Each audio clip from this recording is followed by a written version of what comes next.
Fake recovery ఏజెంట్లతో జాగ్రత్త. ఎవరికైతే మీరు లోన్ తీసుకున్న బ్యాంక్ ఎన్బిఎఫ్సి వాళ్ళ ప్రాపర్ ఐడి కార్డు ఉండదో వాళ్ళు ఫేక్ రికవరీ ఏజెంట్లే, ఇది గుర్తు పెట్టుకోండి. అలా వచ్చే ప్రతి వాడు ఒక పోకిరి అనే అర్థం చేసుకోవాలి. ఈ రోజుల్లో ఒక యావరేజ్ లోన్ తీసుకున్న వాళ్ళతో చాలా రకాల హింసలు జరుగుతున్నాయి. Mental harassment, defamation, physical assault, abuse, blackmail, sexual abuses కూడా జరుగుతున్నాయి. లోన్ తీసుకున్న వ్యక్తి ఈ టార్చర్స్ భరించలేక ఒక కొత్త సిమ్ తీసుకున్నా ఆ నెంబర్ కూడా వాళ్ళకి దొరికిపోతుంది. వాళ్ళు ఈ టార్చర్ భరించలేక కొత్త ఇంటికి వెళ్తే అడ్రస్ చేంజ్ చేసుకుంటే ఆ అడ్రస్ కి వచ్చి ఫ్లాట్ నెంబర్ తో సహా బెల్ కొడుతున్నారు వీళ్ళకి ఇంతటి ఇన్ఫర్మేషన్ ఎలా వెళ్తుందో అస్సలు అర్థమవుతలేదు. వీళ్ళకి ఈ ఇన్ఫర్మేషన్ ఎవరు ఇస్తున్నారో కూడా అర్థం అవ్వట్లేదు.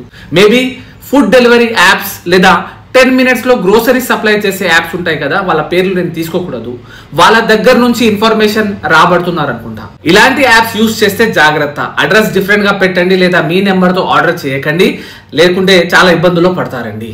జాగ్రత్తగా ఉండండి.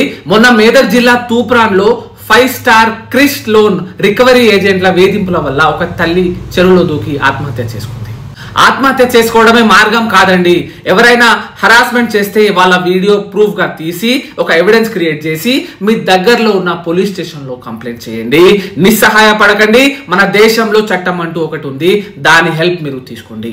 మీరు లోన్ లేట్ గా కడితే లేట్ ఛార్జెస్ అని, చెక్ బౌన్స్ ఛార్జెస్ అంటూ విపరీతంగా ఫైన్స్ వేసి వసూలు చేస్తారు.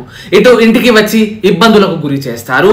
మీరు లోన్ కట్టకుంటే పోయేది మీ సిబిల్ స్కోరే, కానీ రికవరీ ఏజెంట్ తన సిబిల్ స్కోర్ పోయేంతలా ఫీల్ అవుతాడు. గుర్తు పెట్టుకోండి, ఫేక్ రికవరీ ఏజెంట్ హరాస్మెంట్ చేసేది తన కమిషన్ కోసం మాత్రమే. మిమ్మల్ని ఇబ్బంది పెట్టి వసూలు చేయడమే తన లక్ష్యం. మీరు ఇలాంటి పరిస్థితుల్లో ఉంటే భయపడకండి. దయచేసి స్ట్రెస్ తీసుకోకండి. ఆత్మహత్య లాంటి ఆలోచనలు మీ మైండ్ లో తెచ్చుకోకండి. ఫైట్ చేయండి. మేమందరం మీతో పాటు ఉన్నాం. చట్టం మీతో పాటు ఉంది. ఈ రీల్ ను లోన్ తీసుకున్న ప్రతి ఒక్కరికి షేర్ చేసి వాళ్ళను రక్షించండి. Thank you so much.